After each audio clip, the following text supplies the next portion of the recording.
What's up, guys? We're back with part 4 of the raid series, the Goblet of Fire, the one I'm sure most have been waiting for. As you can see, we're spawned in the raid, and it's a giant maze. But don't panic, a lot seem to get lost. You just remember every room location is the same. The only thing that changes is which of the 4 mini-bosses spawn there. The only static spawn is the last boss, Voldemort. His spawn don't change. It's the same room every time. The requirements of this raid are at least magic and one other style. Although it's really a waste of time, in my opinion, if you don't bring all 3. Magic is mandatory. You need magic to kill the last boss. Also, a Dragon Hunter's Lance, or a Hell's Lance, which is the upgraded version, is necessary when killing the dragon. Also, a Dragon Hunter crossbow is recommended, which I will explain later in the video. Anyways, on to the first boss and their room location. So you'll spawn right here, next to Hagrid's big head. Every time you come in, this is going to be where the first boss is. In this case, it was the dragon, and the dragon is honestly the one I have to do the most explaining about. So there's certain spots in the room where the dragon is, and it changes depending on which room it is, but it's pretty easy to find. Just see where it's going to hit you, because he has an unavoidable 35 damage with titanium, 50 damage without it, and it does 100 damage if you don't bring a charged DFS or a crit shield. In this room, for instance, it's right here. This is one of the spots. So now his orange fire will not damage me right there. That does unspeakable amount of damage. Now you're going to sit here and you're going to hit him and pray you don't get frozen when he starts his first special attack. His first special attack will start at about 25% damage dealt. A lot of people, they do too much when he does the special attack. It's very simple to get around.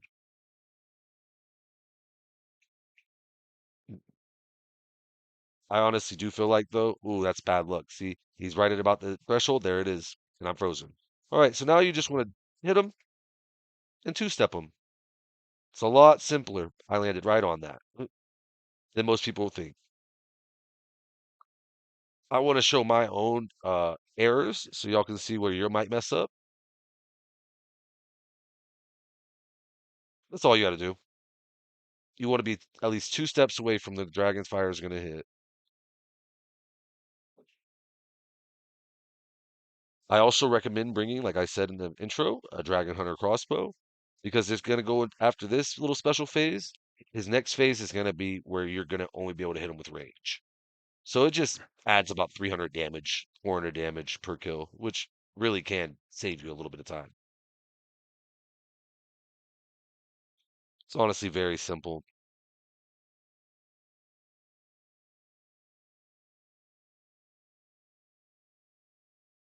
Let's click.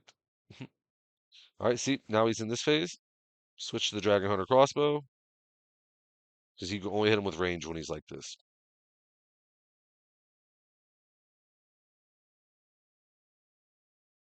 Okay, now don't touch him at all. If you attack him now, it's going to reflect all the damage you are about to do to him. This is his little protection phase.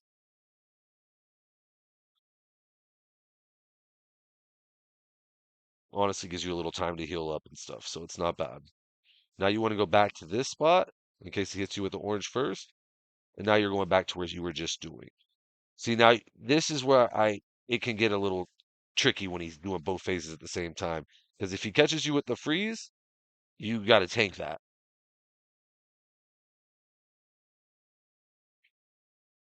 Finish him off, and then we'll get to the next boss.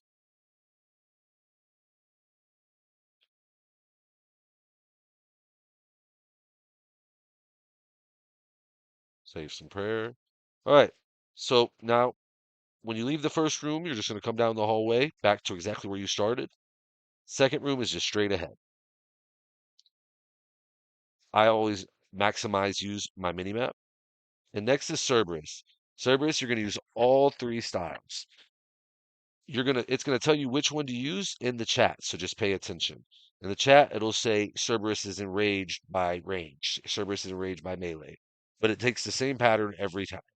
The first phase, no matter what, like when I'm going in right now, is gonna be melee. Then it's gonna switch to range, and it's gonna switch to mage, so on and so forth. By now, doing this raid, most will have soul split, so I just soul split it. But just whatever style you're using on him is the style he's gonna use on you. See, as it's an orange ball, he's using melee while I'm using melee.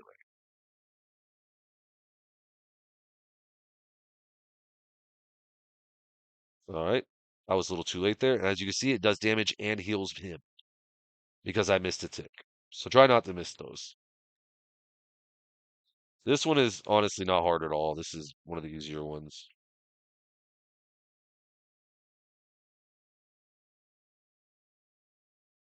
All right, now that we're finishing him off,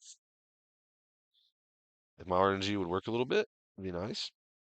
And it's going to switch to rain. F. Oh, got it. Okay.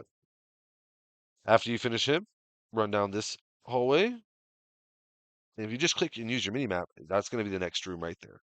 All right, this is the easiest boss. You just pray mage, and he's weak to magic, so I just claw spec him, and then I surge him.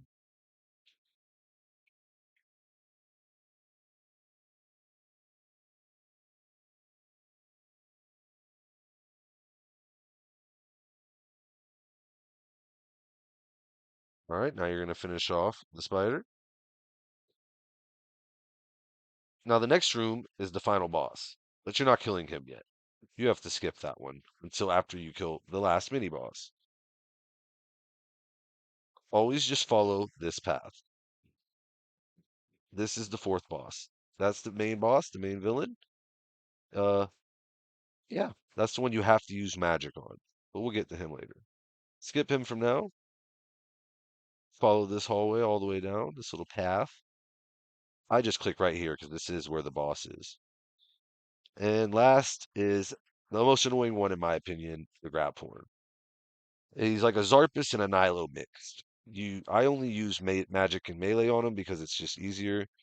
You just want to use whatever style he's praying, you want to use not against. So if he's spraying melee right now, I'd use magic. If he's spraying range, I'd still use magic until he's about to be mage. And that's pretty much then I'd go to melee.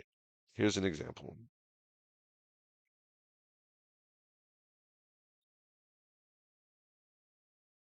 As you can see, I'm just trying to show y'all. He shoots the poison things like Zarpus, but he's a lot more unforgiving. With him, it heals him and also does a lot more damage. I misclicked. Showing y'all my errors is going to show y'all's errors more than likely. This is where you're going to mess up at.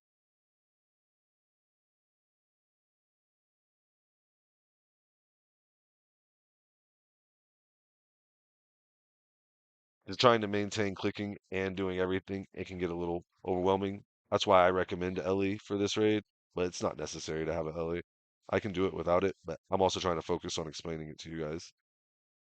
No excuses.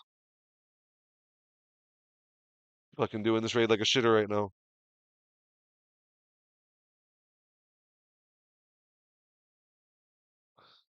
Well, that's the gist of it. And now, let's finish him up. Dead. All right. Honestly, I feel like Voldemort is the easier of the bosses. You don't even need LE for this because no matter what, you're going to take damage.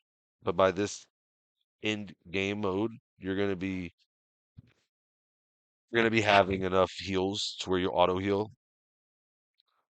So you come in, and I believe it's every 3 sentences, like the third one. See, you can't defeat me. Step back. And that's literally it. When he does a Vada Kedavra, you're not going to be able to avoid that unless you're wearing LE. But to me, it's better with a Tome of Fire.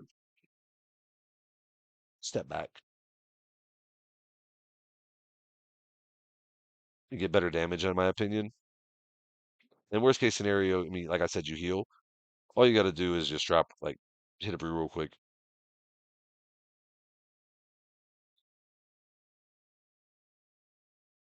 So he's actually really easy. Every 3 hits, you can't defeat me. When he says you can't defeat me, just step back.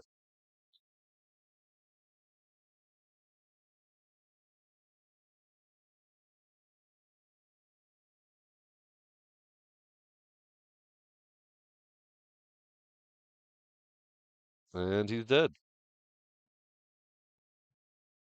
Now, to get to the loot, you're basically going to have to go all the way back to the beginning of the raid. So just follow where my mouse goes on the minimap. Going back to the third room right now. This is where the third room is.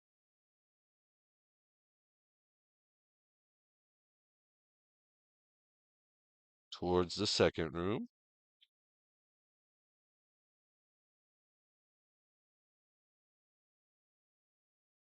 And here you are to loot the grave. Good luck on the purple. Nope, nothing from this one. Well, that's it, boys. I know it was kind of rushed, but I won't lie. I had 3 really nice videos made already, and they corrupted. I haven't made videos in so long, so it was kind of my fault on my end. But I feel like that will give you a basic gist of how to do it. The raid's not hard at all.